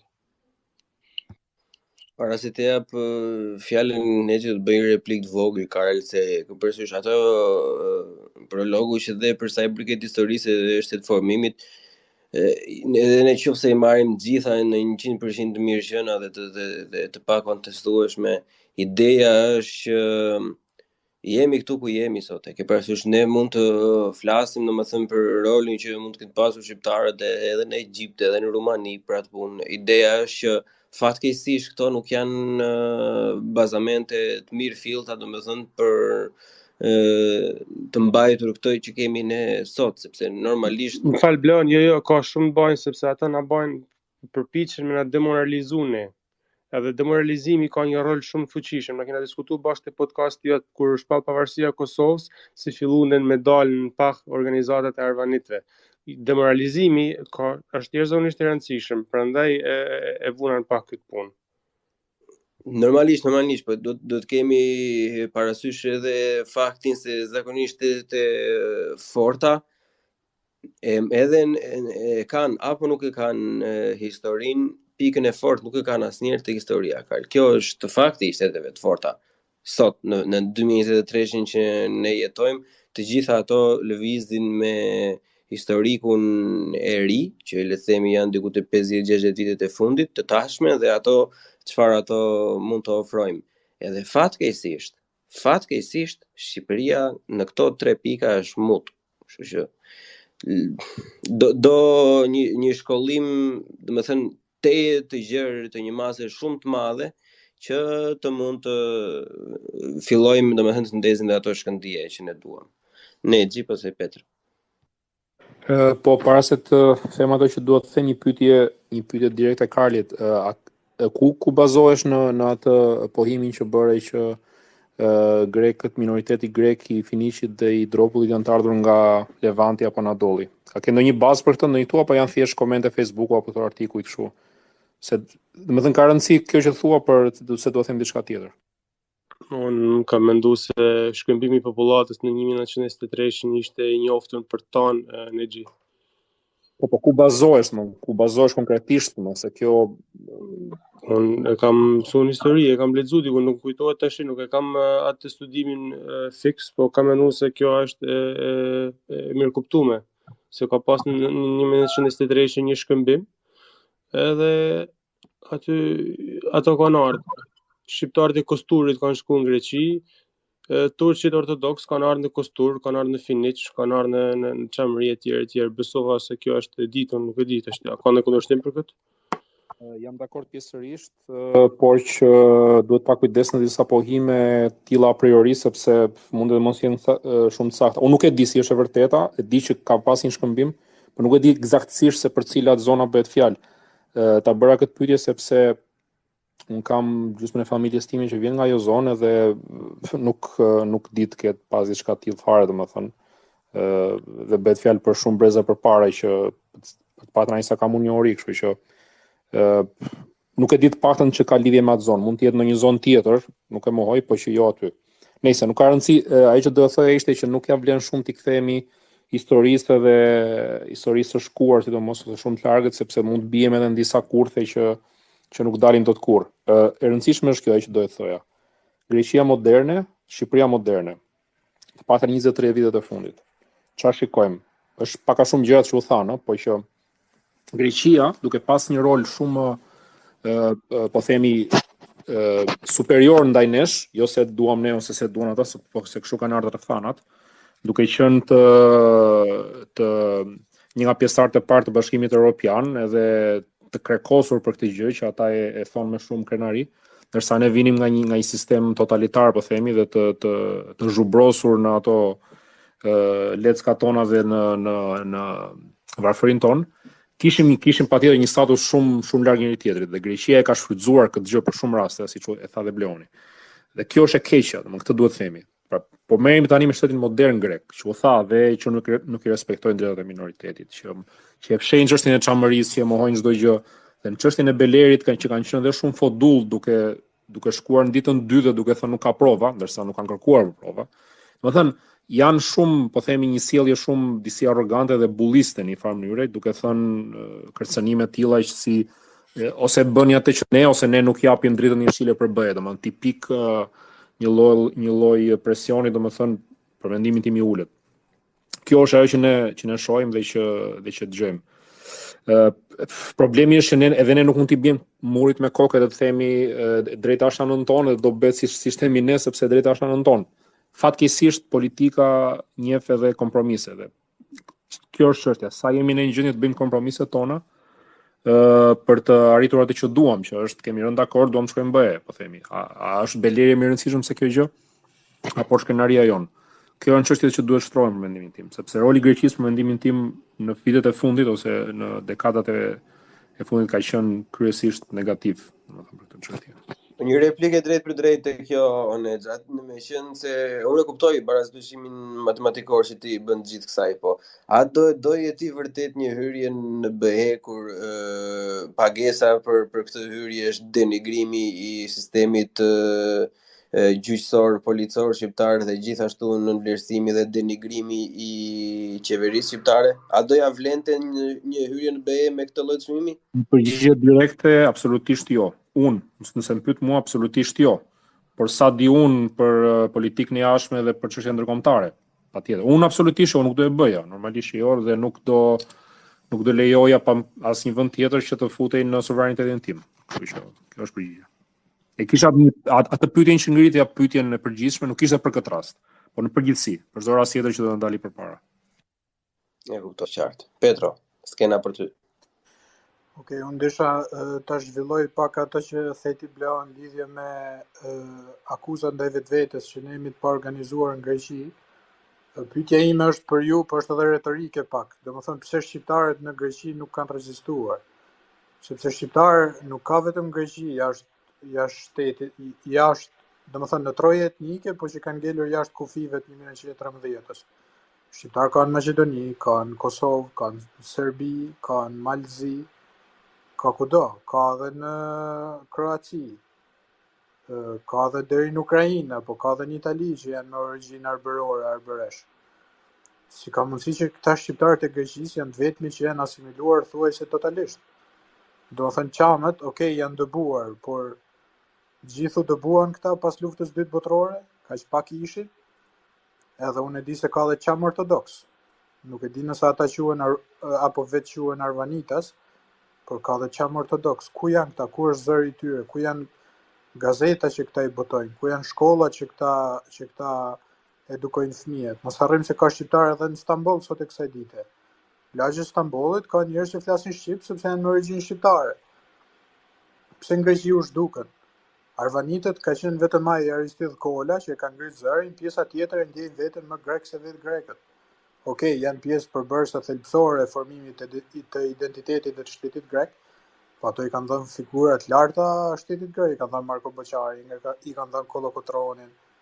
Pse këta nuk e ngrajnë zërin për veten e tyre? Dhe tjetra pastaj janë emigrantët shqiptar në Greqi, nuk duhet i fus gjithë në një thes, po një pjesë e madhe e tyre janë totalisht pa karakter sa i takon çështjes kombëtare. Vinë në Shqipëri, ne kemi pa ato videot, flasin greqisht, thonë nuk e flas shqipen. Po e pranojmë që Greqia është shtet racist. Po s'ka mërmendje se është shtet më racist se Serbia.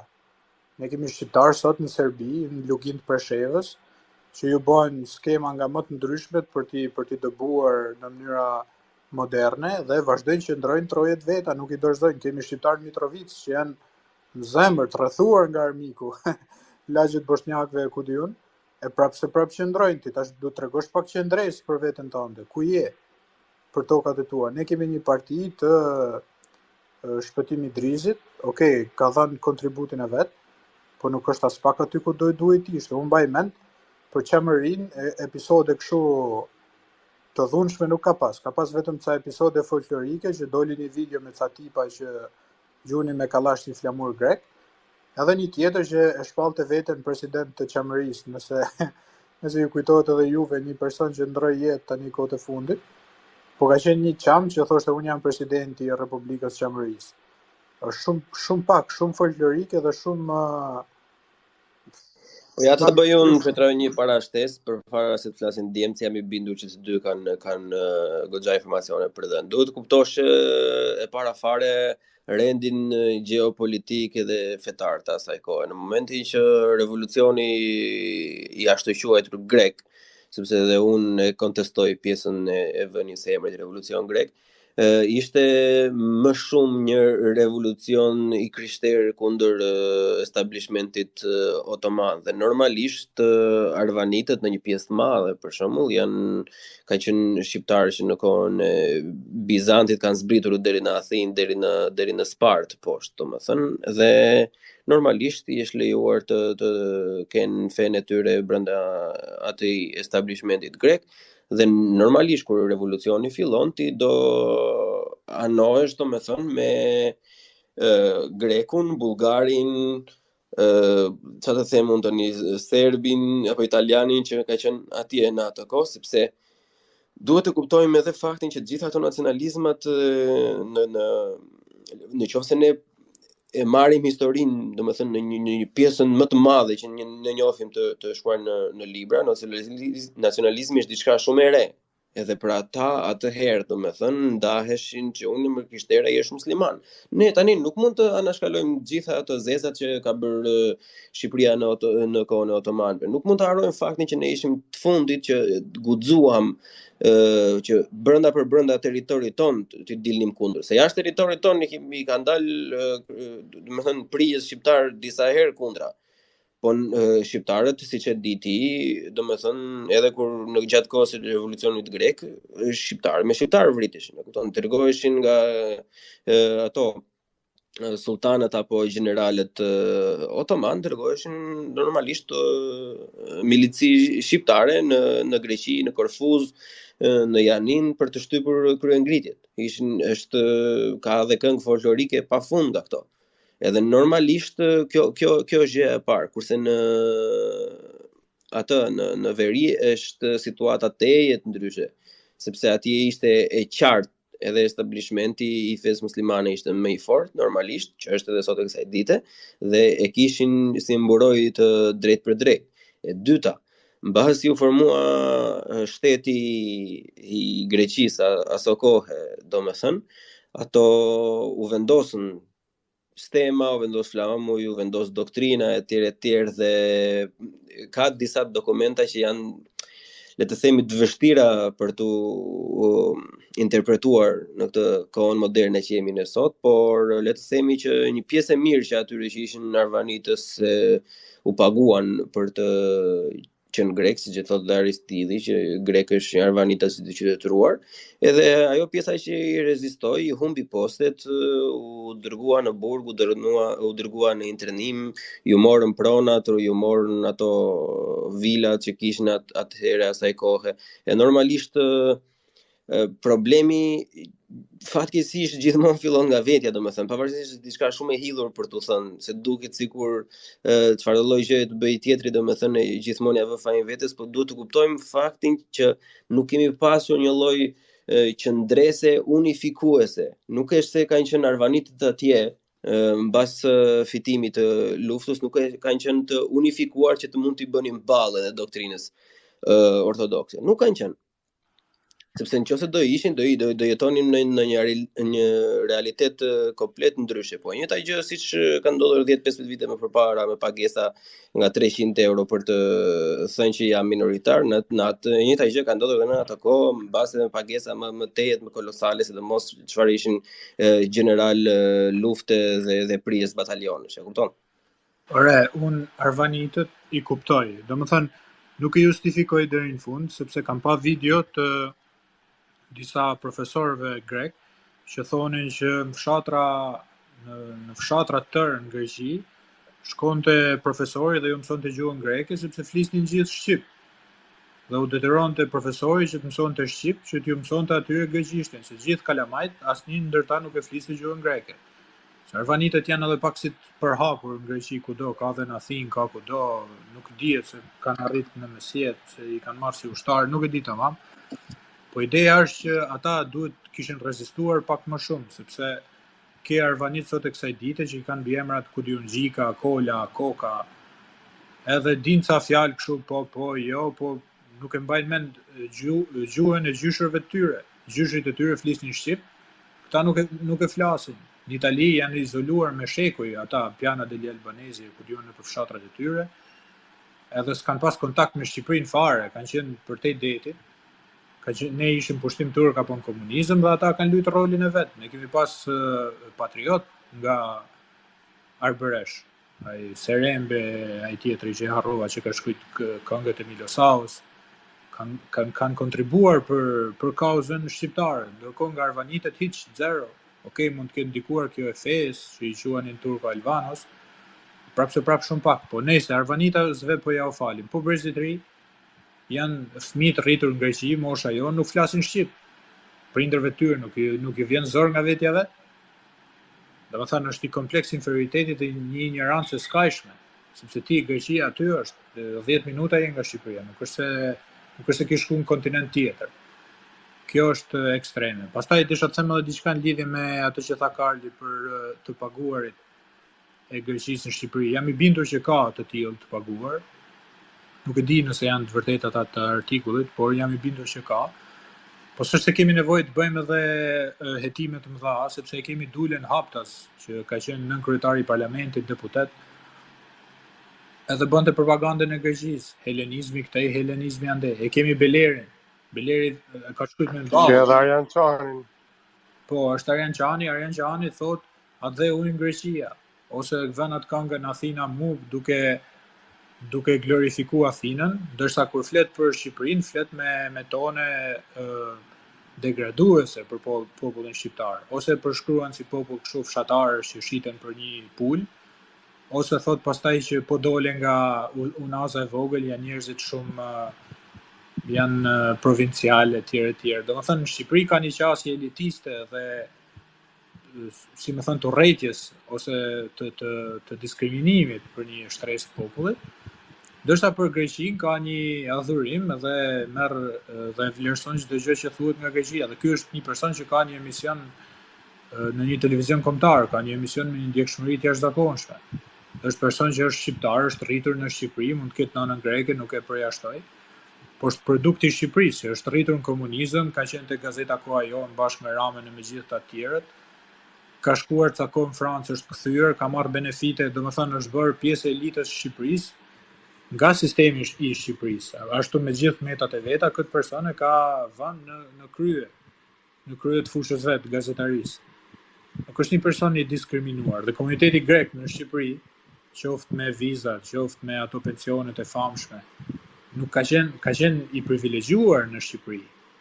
Kanë patur edhe në kohën e komunizmit Rita Marko të tjerët, po edhe tani nuk është se nuk kanë patur privilegje, nuk kanë patur poste, nuk kanë patur mbaj mendet në Ranzin që thoshte i shkuan të timorët në Ranzit edhe thoshte unë do lajmëroj ambasadorin amerikan.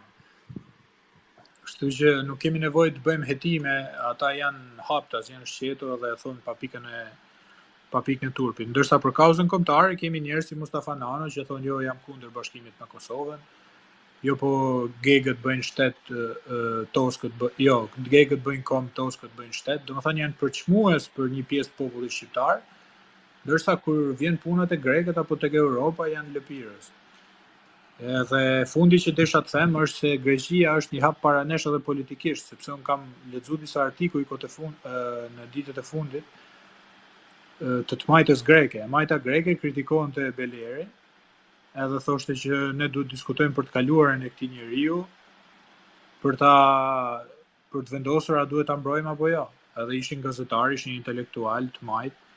Domethënë Greqia ka një djathtë, ndonjëherë ekstreme, ndonjëherë djathtë konservatore, ka dhe një të majt liberale, cilësore, ndërsa në Shqipëri kemi vetëm një apati, apo një, si e theti Bleon, bëhet çat bëhet, një rokopuj, nuk e kupton kush tamam as pozicionin se ku është, as majt, as djathtas, nuk është askush as nacionalist deri në fund, sepse shitet, as i majt nuk është deri në fund, sepse bëhet direkt me biznesin, prap kemi më shumë një ignorancë dhe një pasivitet në lidhje me politikën dhe në lidhje me çdo gjë në sferën publike, se sa një identitet mirë përcaktuar siç e ka Greqia, se Greqia duhet ta themi ka dhe anarko-komunist, ka lagje në Athinë ku nuk futet dot policia, egzarkia, si quhen ato, si di tamam. Kështu që është një vend evropian me një kulturë politike. Shqipëria është shumë pasive dhe prapambetur në këtë drejtim, për mendimin tim. Okej, Astrid. Jo, Petra e përmend një bukur që tha për vanitëse që nuk njihet kërkon, thonë nuk ka nëse lloj influencë qoftë politikisht, qoftë ku di unë, qoftë me dalë me bërtit në mahall, po them.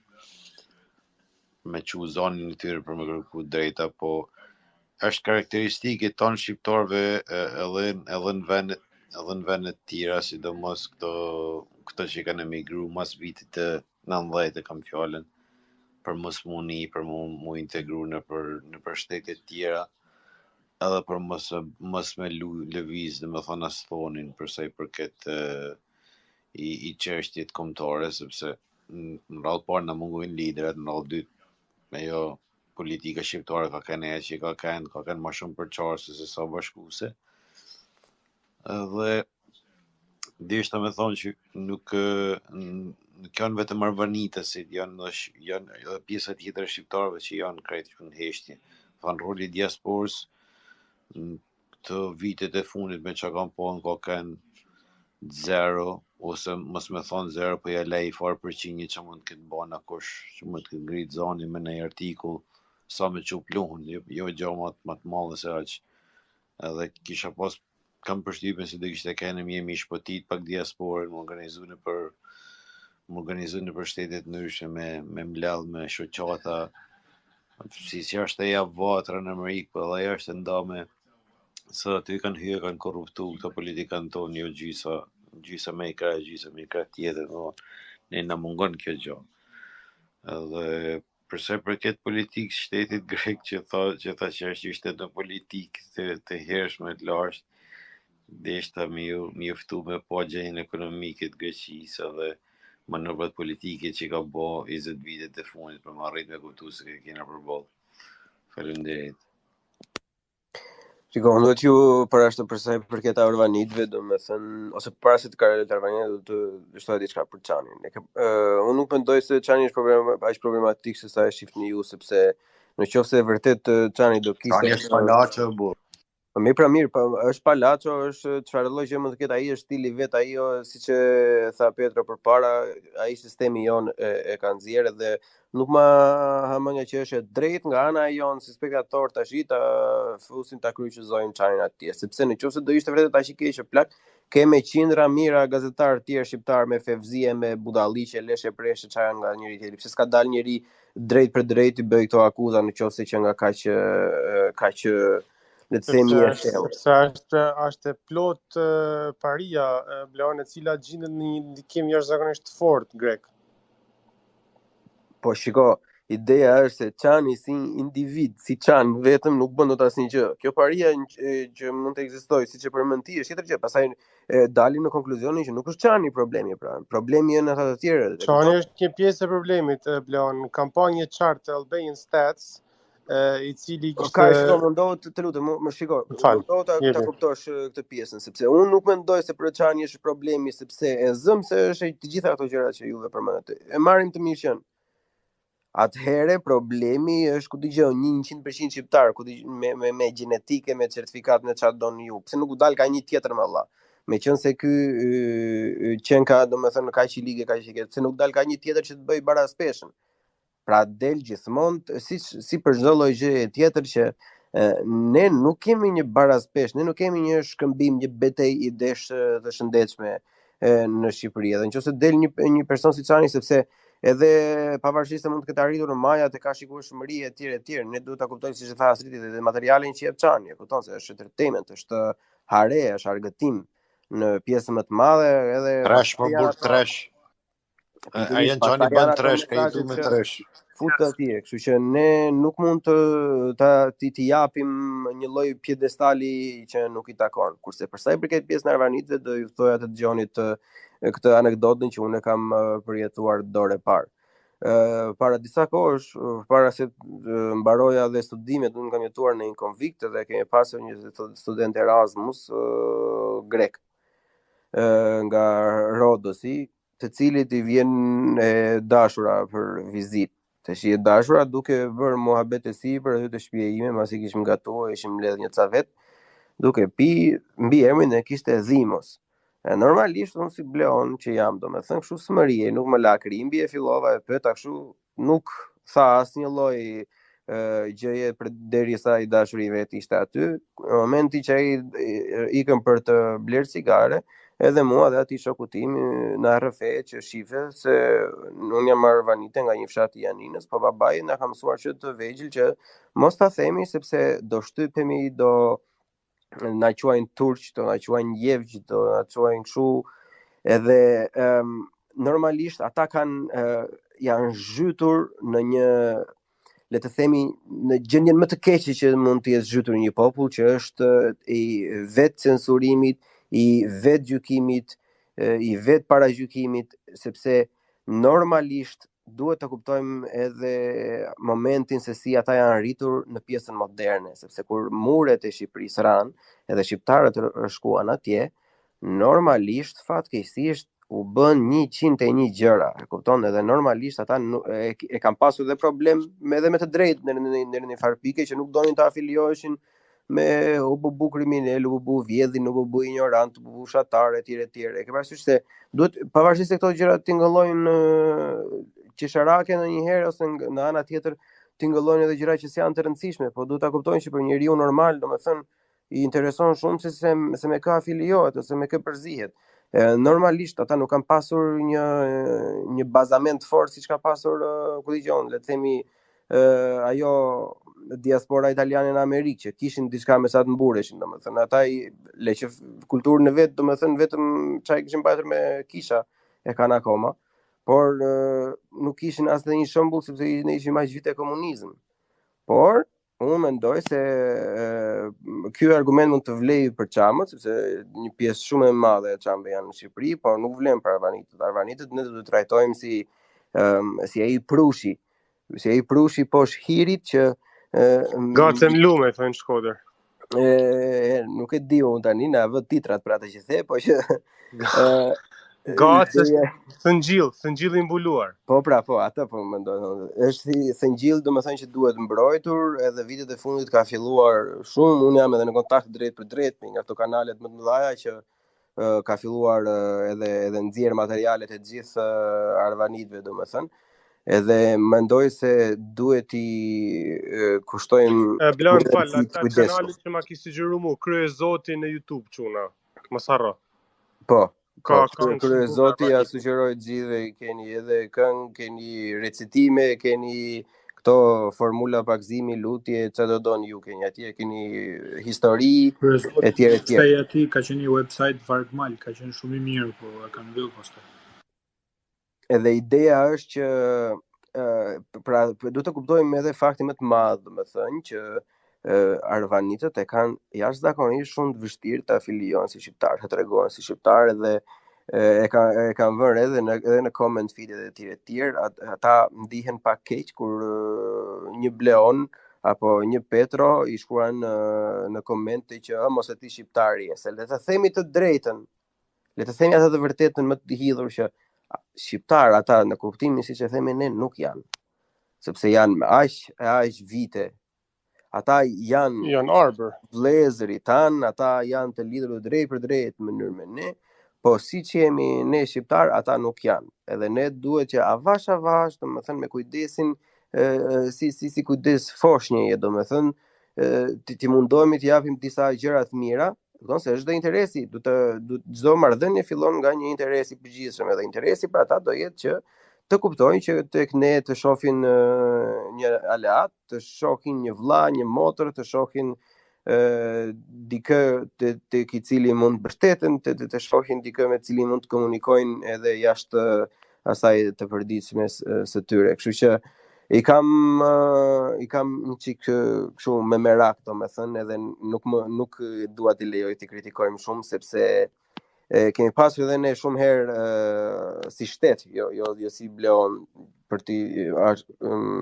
raste për të ndihmuar dhe kemi dështuar në mënyrë spektakolare. Nexhi? Bleon, a mund të them diçka për kundërpesh, ju kërkoj falje që unë që po prej. Po. Diçka për kundërpesh të kësaj që the?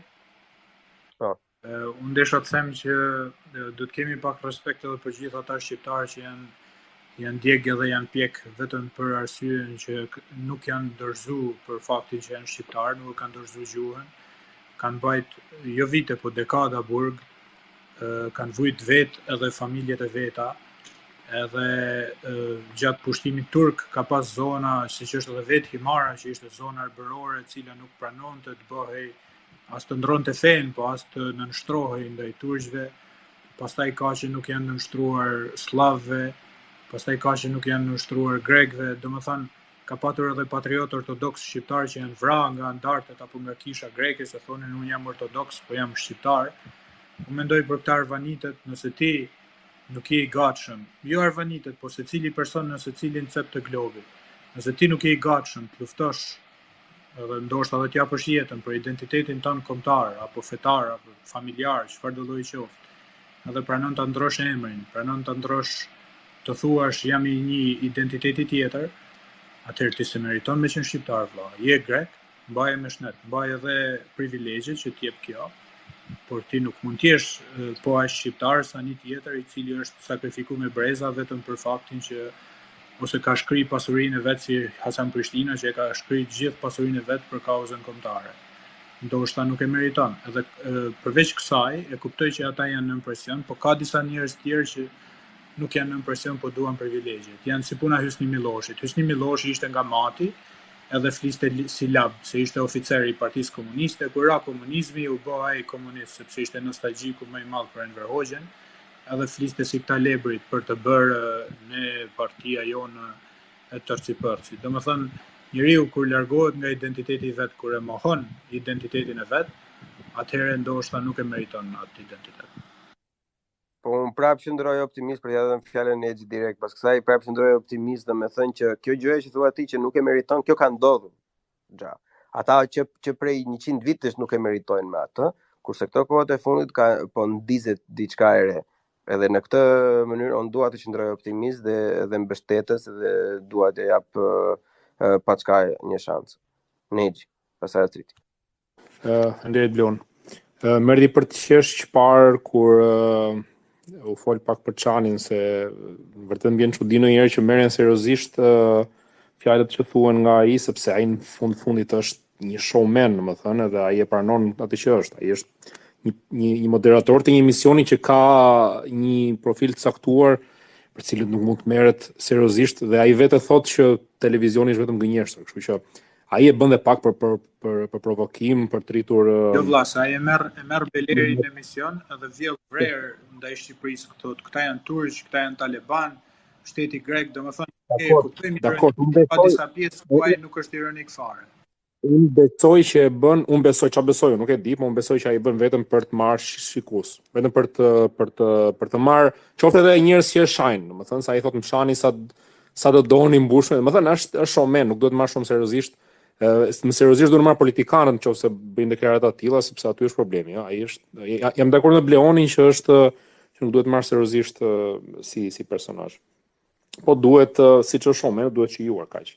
Tani, për çështjen e Arvanitas në përgjithësi, doja të thoja këtë gjë që Është vërtet një nga dhimbjet më të mëdha besoj tonat, edhe një nga gjërat që nga padrejtësi do thënë, më të mëdha historike, po duhet mos harrojmë të gjë që ne e dimë që historinë është shkruajnë fituesit. Kjo është ajo që dihet botërisht, kështu që në këtë rast dhe kjo është një nga rastet e tilla ku nuk janë fituesit që kanë shkruar historinë për këtë arsye edhe ndaj atyre është bërë padrejtësi, kështu që nuk e di do vinë ndonjëherë ai moment që mos jemi më ne humbësit, po të jemi ne ata të cilët do të paktën të vëmë një lloj baraspeshe në vend, qoftë edhe për historinë e të gjithë shqiptarëve, po themi, por në këtë rast për arvanitasit dhe të paktën të kthehet një pjesë e vërtetë e historisë siç ka qenë dhe jo të nxirret poshtë gurëve siç nxirret nga fundi i dheu tani, domethënë edhe nuk thuhet se Greqia jo, po as Europa nuk e njeh, jeni të sigurt për këtë. Sepse Europa dëgjon gjithmonë historinë e fituesit, siç është këtë rast Greqia. Kjo është dhimbja më e madhe, ky është problemi më i madh. Po ne para se të japim fjalën Astrid, më fal Astrid se po ta vënoj fjalën. Po mirë, domethënë i bie që ne jemi kështu në Teufelskreis, jemi në një vorbull që s'ka krye, domethënë, sepse në qoftë se dëgjohet ishte u vran u thern ata për jashtë. Ju mori djalli, ju mori sa bretisni. I bie që ne asnjëherë mos të ngrem kokë, domethënë, se përderisa të dëgjohet gjithmonë i fortë dhe gjithmonë fituesi, i bie që neve kështu bie rizi, bie bukur, domethënë, edhe Historia ndryshon edhe nuk besoj që do të jemi gjithmonë. Historia nuk ndryshon vetit, po vallë, do të ndryshoj historinë. Si ka më ndryshuar historia, po presim ulën edhe presim ta ndryshojnë historia. Presim vitë tash lirojnë tjerë, të napin tjerë drejtën. Po shkojmë me mua drejtën tonë, nuk ta lep kush për zotni. S'ta ka dhënë kush si shqiptar historikisht. Pas mund të jes kërkujt. Mund përpiqesh vetë dhe mund mos ja dalësh. Ky është problemi. Po mi u përpjek mos me dalë, po më ndajt mos i mi lutesh, i cila është zgjidhja? Gjithmonë më ndihet, është pyetje retorike, po që çështja është që ne jemi mundu dhe nuk e kemi mundu, nuk jena ne, se me paken mundu ne kishim pas shtetin ton, shtetkom, kishim pas metroje krejt mren, mundu nuk jena ne. Na kena nejt vetëm që na kanë dhënë tjertë. Na kanë dhënë konferenca e Londres na dhaj këtë Shqipërisë kena sot, edhe një tjena të majt. As janë të basi edhe përpjekjet në Bashkimin e Kosovës, që është legitimisht, me thonë pjesë e trojeve shqiptare, që nuk do të me prit leje për shteteve të tjera për mu bë bashkë, në mënyrë më absolute, sa shtetkom. Po dikujt intereson që ne me nejt ndami shtu, copa, pjesë, mos me pas arvanistas aktiv, mos e pas refugjat që janë në Itali, ose në Angli, ose në Amerikë aktiv, me kanë pro shqiptar, intereson me nejt but. Janë një ta qarqe që janë të të sënu ty sot. Edhe mu nuk bëqen kjo qasja, si e njani, si e tjetit, dhe me thonë që mos i kritikojmë arvanitas, të kritikojmë që shkeme të, që du të me thonë në për Kosovar që ka jetu në Serbin tonë jetën e tyne. Që do të si mund është ti me dhe me thonë me thonë Astrid, do ta shikon, nga ana e viteve duhet kuptojmë që kosovarët kanë jetuar nën serb pothuajse 100 vite më pak se sa arvanitët. 100 vite më pak, po çka kanë hek kosovarët rrezik duke kanë hek arvanitasit. Jo, po jo arvanitasit. Plaga jote dhëm më shumë se sa e tjetrit se e keni. Jo, dakord, plaga jote, po ama kosovarëve ka akoma shqiptarë në Lugin që jetojnë në shtetin serb, edhe shqiptarë malzi që jetojnë në shtetin malazik. Në shtetin ke atë të Maqedonisë që harruam i përmend krejt. Edhe në Serbi edhe në Malzi çuna janë. Edhe që i kanë rrit zakonet, traditat. Ke hala një ta dush, ke as krejt kuçi, krejt kuç 40% e malit zi. Djema shiko që ta sjellim çike në një baraspesë të gjithë bisedën se. Mos bën krahasime. Nuk po bëjmë kështu kontestime dhe konkurse kush është vuajtësi më i madh dhe viktima më e madhe, se nuk është ai sensi muhabeti. Ideja ishte që ata ishin kryefjala e asaj fjalive dhe është kontekst, pavarësisht se juve ju duket i njëjtë, është jashtëzakonisht komplet e ndryshëm. Po flasim për më shumë se 200 vite. Ne kanë komplet e ndryshëm, se një krah i tu rreziku jetën, në krah tjetër i tu rreziku me thirrë tjetri magjip ose gabel ose turk. Po sepse ata e kanë jetën shumë herë përpara pra. kjo pra, e Kosovës ku është kërcënuar Vanita si me jetë o mu bë greko s'ka. po Cili ka kënë rastisht, ku e Vanita si të kërcënuar me nga jetë, 830 deri në po si nga 830 më ta kanë bë vetë shtetin grek, më burën kanë vetë si ka kërcënuar kush në herë. Kosovarët i kanë kërcënuar me jetë dhe kanë pranuar me dekë dhe se kanë ndru. Po Astrid, shiko, të lutem se kjo është pjesa domethënë që duhet i trajtosh dy njësoj, siç e ke njohurin përreth pjesës së shqiptarëve të Kosovës, që ti e di shumë mirë që unë ndaj të njëjtin mendim atë, se njëjtin njohuri do të kesh dhe pjesa e Arvanitës. Dhe kjo që ne e pranojmë që ka ndodhur në Kosovë edhe në të gjitha trojet veriore apo lindore shqiptare, ka ndodhur në territoret jugore shqiptare me pothuajse 100 vite përpara se të ndodhen në këto. Por genocid ka pas vetëm çam, se arvanitësit janë vrarë njëri tjetrin, më thon janë vrarë ata ortodoks me musliman. Më thon as me grek nuk kanë qit push. Po s'ka grek o burr, ku ka grek? Nëse Ka grek mirëfill nuk ka më, se grek janë o kanë met në për në ishull ose Shiko, po këto janë, po nuk dua të futen tani në për këto hije, domethënë se edhe një grek atë do thoshte për shqiptarin, një turk do thoshte për rumunin. Ai mund ta thoshte, po do të ishte gabim Blan. Mirë, po nuk kemi për të diskutuar të ideja është që kur unë them që i kam me merak arvanitët, nuk e kisha në asnjë mënyrë që mos të kritikojmë hiç. Por duhet të bësh vendin siç është vendi, domethënë. Edhe normalisht është një kontekst tjetër historik, dhe kjo nuk është faktuale. Por janë dhe çamët, janë vetëm arvanitët, se çamët kanë mësuar një genocid, kosovarët kanë mësuar një 3-4 genocide, 1913, 1940, 1999, e prapë vazhdojnë e qëndrojnë aty. Ka pasu UÇK, ka pasu UÇPMB, ka pasu UÇK edhe në Maqedoni. Nuk di unë të ketë pas në një organizat luftarake qame. Mirë, pra çfarë është se unë nuk e kuptoj, domethënë ku doni të dilni me këtë pjesën e plak. Ti duhet të regjistosh. Po përmendi faktin që gjithë kohë se po flisin si Donald Trumpi, që thotë do na dal, Bleon na verior, do na dal se jena më trima. Jena më patriotë se të tju. Puna është që duhet të regjistosh aty ku je, pastaj nëse s'mundesh, e si del është tjetër gjë. Po s'rezistojnë në plak. Ore Petro tash të lutem shumë, nuk e kanë atë forci, domethënë duhet heq dorë fare nga ata. Jo më Blan se s'po të kush me hek dorë për asaj. Ajo që thashën që në momentin kur ti të flitesh për ta, mos e fol që ase nuk ju vën fajt tash, pak shpotitje duhet, a kupton se po them me i var më burr. Jo, po unë me atë e nisa. Pak shpotitje duhet, a kupton? Pse? Le ti harrojmë edhe çantën e arvanitësit. Po shqiptari që ka shkuar mbas viteve 90 edhe thot racizmi grek më ka detyruar mua që të ndroj emrin. Nuk të vjen turp ty që ke ndruar emrin për një rrog te greku? Mund të kishe shkuar në Itali, mund të kishe hyp gomone shqiptar. Po thoj ti për rrogët e greku. Ata vën 3 muaj mbjellin ullinj edhe kur kthehen sikur kanë 60 vite atje. Po do t'ju vije turp më burr. Të ndrosh emrin ti, e të thuash jo. Ajo është thjesht ignorancë pastaj. Nuk ka lidhje domethënë me gjeopolitikën. Ajo është ignorancë jona. Ekonomike, nuk janë në kushte barabarta. Kaq. Është pamundësi herë se nuk u dëgjove. Është thjesht pamundësi ekonomike, nuk bëhet fjalë për tani që ata shkojnë dhe ndrojnë emrin me qef. Bëhet fjalë që je në kushte shumë pa barabarta dhe shkon si emigrant ekonomik në një vend tjetër, edhe ti nuk mendon fare jo për arvanit, jo për çam, po ti harron të gjitha dhe thjesht për nxjerrat bukën e gojës, bën çdo gjë, që është e trisht për të qenë, por që kjo është e vërtetë.